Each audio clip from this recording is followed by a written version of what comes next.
In the Old Testament, were prophets not expected to have 100% accuracy when they prophesied? And were there not consequences for prophets who weren't 100% accurate? I agree. I agree 100%.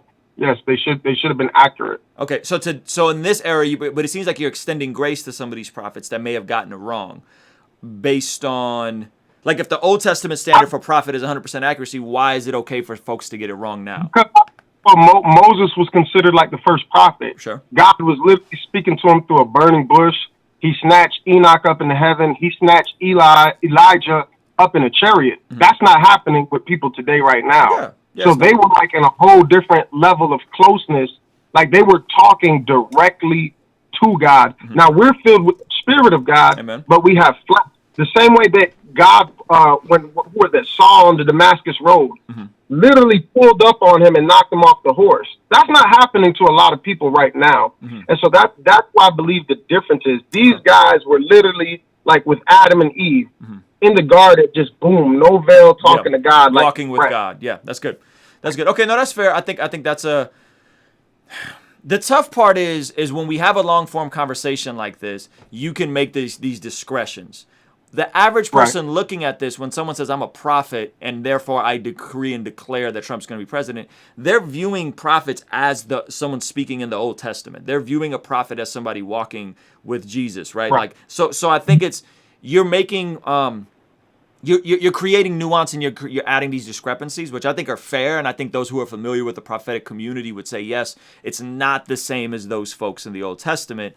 But on the surface, do you think it could be maybe problematic when you make a statement and you say, well, why do you think all these prophetic voices are saying Trump's going to win? Why do you think, right? And people are saying, what you're basically saying is Trump's God's president. Trump's God's president, and therefore there can be no nuance. God raises up kings and tears them down. So God is in complete control of who's. If he didn't want Obama to be in office, Obama wouldn't have been in office. He would have took him out. He could have given him a heart attack. Amen. But there wasn't a lot of Christians saying that about Obama, correct? There wasn't a lot of Christians like, yeah, Obama's God's president and God's sovereign and God's elected. Like that same energy wasn't there for Obama, correct? But I had the same energy. You had the same energy, and as did I, by the way. Fair enough. Thank you for saying that. Okay. But the Bible does say this. It says God is going to judge every idle word. So I will tell you this, brother. I've been praying hard the last couple of days, like crying on my face before the Lord. I said, Lord, I don't care if I'm wrong. Mm-hmm. I don't care about being embarrassed. I will repent. I just want the truth. Mm-hmm. I don't care about Paula White, T.D. Jakes. Sure. I don't care what nobody else is saying. For me, for Brother Marcus personally, I've been rejected by the church my whole life. Nobody gave me a Facebook platform or none of that stuff. And so I've had to walk with God by myself for a long time. So I'm honest with you, bro. I've been crying the last couple of days. I said, Lord, man, if I'm missed it by that much. Yeah, and it's not, and it hasn't been made legal yet. So just to be fair, it has not been made legal yet. They are probably going to fight it in the courts, and if he has legal precedent, he should. I have no problem. I have no problem with the recount. I have no problem with that. By the way, I didn't vote for Joe Biden. I don't know how much you know about my political views. I'm neither a Democrat nor Republican. I'm politically agnostic. So just know that you're not talking to somebody that's trying to be combative with you for the sake of being combative with you. I just have legitimate questions. Okay, so why do you believe that Trump is God's candidate? So that's a funny thing. There's a lot of people that I don't connect with because I feel like they idol worship him and they're too MAGA. You'll never see me run around with no MAGA hat. Mm-hmm. I think that's ridiculous. You know, I know some people can get mad when I say that, but I just think that's just doing too much. All right. What God showed me was he said that Trump was a wall and that he was giving America a chance. And I'm going to tell you why a lot of people don't like me, bro, because I say stuff like this. And I feel like God has called me to the black church specifically because of all the hurt in the history. It's like how God called Jonah specifically to Nineveh. Okay. The biggest thing killing black lives is abortions. Okay. And there's no doubt about it. You could talk about injustice, but if you look at the numbers, the biggest killer of black life is an abortion. Okay. They say they almost have 1 million a year. And I believe in America, we talk about it so much that it's got watered down. Okay. But God cares about the babies. And if you look at the numbers, there is no atrocity in America statistically that is greater than that.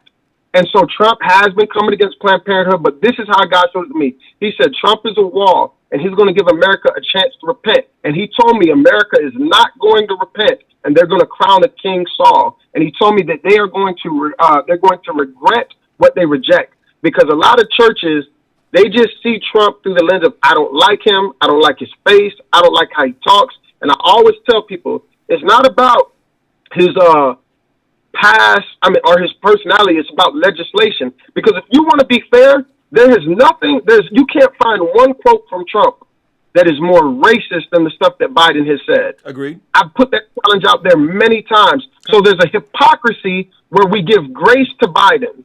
We do. And he did the crime bill and he did all of this stuff. And he says, oh, I'm sorry now. And he's never done anything for black people. Okay. All the worst cities for black people are ran by Democrats, bro. And I'm going to stop with that. But God showed me. He said Trump whatever, it's because of Trump's demeanor or whatever. He's a sign for America to repent. Okay. And we've had a chance with coronavirus and everything for us to repent. And I don't listen. I mean, whether God told you Trump is a sign for America to repent, I don't know that, right? That's between you and God. But I don't necessarily have a disagreement with anything you're saying. Let me just pose you the opposite argument, right? And I'm saying, like, listen, this is not. I voted for Obama in 2008 and in 2012. Right. And I did not vote for Hillary, nor did I vote for Trump, nor did I vote for Biden, nor did I vote for Trump this time. I voted across the aisle both ways. So let me pose it to you this way. When you look at all of the issues, when you look at all of the things surrounding specifically the issue of the unborn, which I agree, I think it's horrible. I think we will look back at this.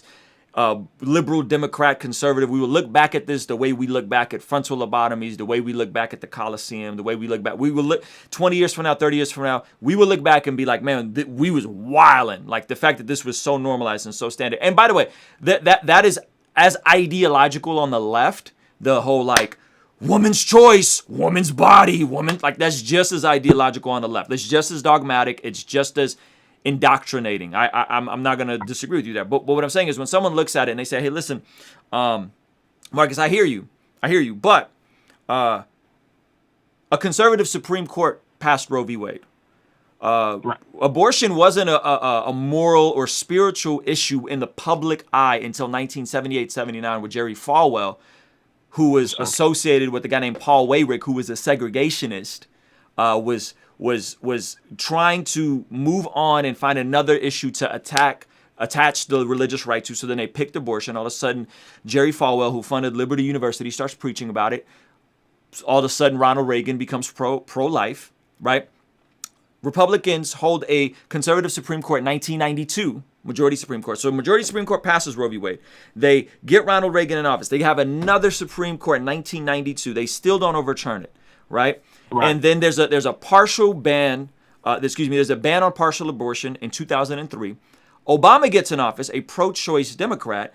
And if you go look up Donald Miller, who wrote Blue Like Jazz, who wrote the storyboard, Christian author, he came out in 2008 in support of Obama. And he literally says Obama's the only president that I've heard who's actually had a plan for this issue outside of just trying to make it harder for people to get. And abortions hit record lows under a Democratic president. Okay, that's a fact. I'm not making that up. You can look that up for yourself.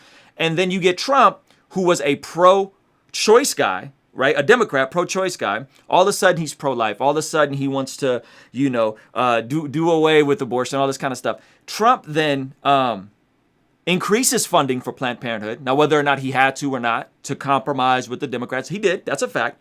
Trump then appoints more conservative Supreme Court judges, one of which, Amy, came out and said she has no desire to overturn Roe v. Wade, maybe to create more restrictions, but no desire to overturn Roe v. Wade. And then Trump in the first debate tells Biden, when Biden tries to bring this up, he's going to overturn Roe v. Wade. Trump says, no, that's not on the docket. That's not on the docket. When I look at all of that, that connected pragmatically, right? And because what you're saying is a very emotional argument, and I agree with you emotionally. God cares about the babies. We should all care about the babies, right? And we should all be doing our part, by the way, to care for the widow and the orphan. And I don't put this stuff on social media, but I do in my real life, right? When somebody looks at all of those variables, Marcus, and they say, hey man, you know, when I look at these other issues with DACA and immigration, trying to pull healthcare in the middle of a pandemic, when I look at all these things, to me, the lesser of two evils is Biden, right? What is your response to that? Because I think that's a very reasonable, pragmatic. Again, hey, by the way, I'm not saying I agree with it. I'm not saying I even agree with it. My caveat would have been if Andrew Yang was running. If Andrew Yang was running, and that's who I supported in the primaries, right? I would have voted for Andrew Yang over Trump, 100%. I didn't vote for Biden because of Kamala, because I'm not a fan of hers. I'm not a fan of Biden's. We could agree why Biden's a bad candidate, why Kamala's a bad candidate. Me and you would sit here and agree on that. But when somebody makes that breakdown of all that, and I don't know how much of that history you know, and I don't know how much of the history you know of Paul Weyrich, the religious right being segregationist, and then this becoming a moral issue and kind of being optimized by the white evangelical church, right? What is your response to that? I know I said a whole lot, but what is your response when someone says, hey, man, based on these numbers, based on these statistics, based on what we've seen Trump not do for this issue, based on him increasing Planned Parenthood, I think it makes the most sense to vote Democrat because of my convictions in these other policy areas? Well, if I got your permission, I'm going to go real unpolitically correct right now, and I'm going to just tell you straight up how I feel if you're cool with it. Yeah. I mean, listen, I got time. We got time today.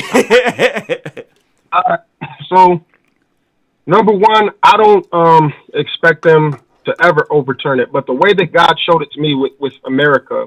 Okay, hold on. You just made a big statement. Explain why you don't ever expect Trump to overturn. Because we know a lot of people voted for Trump in 2016, Christians, with the expectation that they would overturn it. Not just restricted, but full on overturn Roe v. Wade.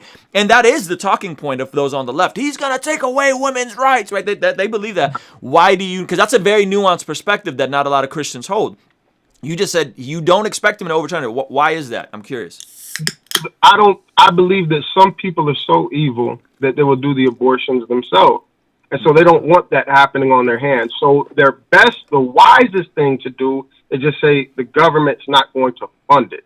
And that's what they're probably looking for people to do. My tax dollars are not going to fund it. But even with the abortion thing, here's where it gets scary, right? Mm-hmm.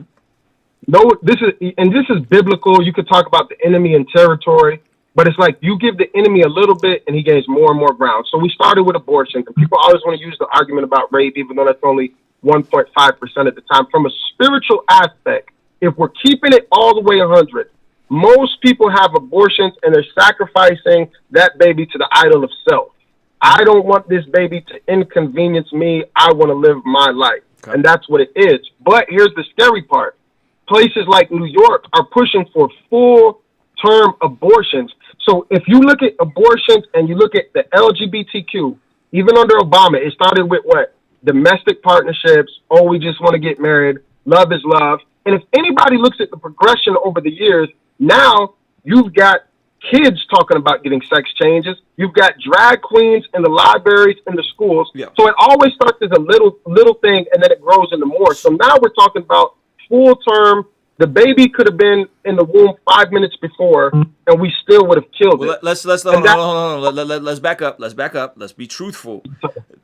Yes, New York has the most liberal abortion law. And by the way, me just saying this is not me co-signing this law. I think it's a terrible law, right? I think AOC, I think anybody pushing to extend it past 20 weeks I don't rock with that at all. New York has the most liberal law past 24 weeks, and that's right. With the caveat in writing that the mother's health and well-being has to be at risk. The mother's life has to be at risk. So to say that all Democrats or that all pro-choice people are saying, hey, we just want abortion, mom, 5 minutes, day before, we're going in and ripping the baby out and cutting his throat. That's just not true, bro. Not all of them. Maybe a small percentage that are just sick and twisted and demented believe that. But by and large, the majority of these happen before 8 weeks and before 12 weeks. And yes, they are done out of inconvenience. It doesn't. And they are done out of inconvenience. And 45% of women who've had an abortion have had a previous abortion. So I'm not co-signing that. I'm just saying if we're going to talk about late-term abortion or third trimester, brother, that's 26 weeks and beyond, 27 weeks and beyond. Those are so rare, and the majority of how these laws are written are if the mother's life is in risk. So I just want to be truthful because somebody came out yesterday, Pastor Victor Marks came out yesterday and accused Lecrae and accused my friend Pastor Miles McPherson of supporting a third trimester candidate, and that's just not true. There's no record of Biden supporting third trimester abortions. There just isn't.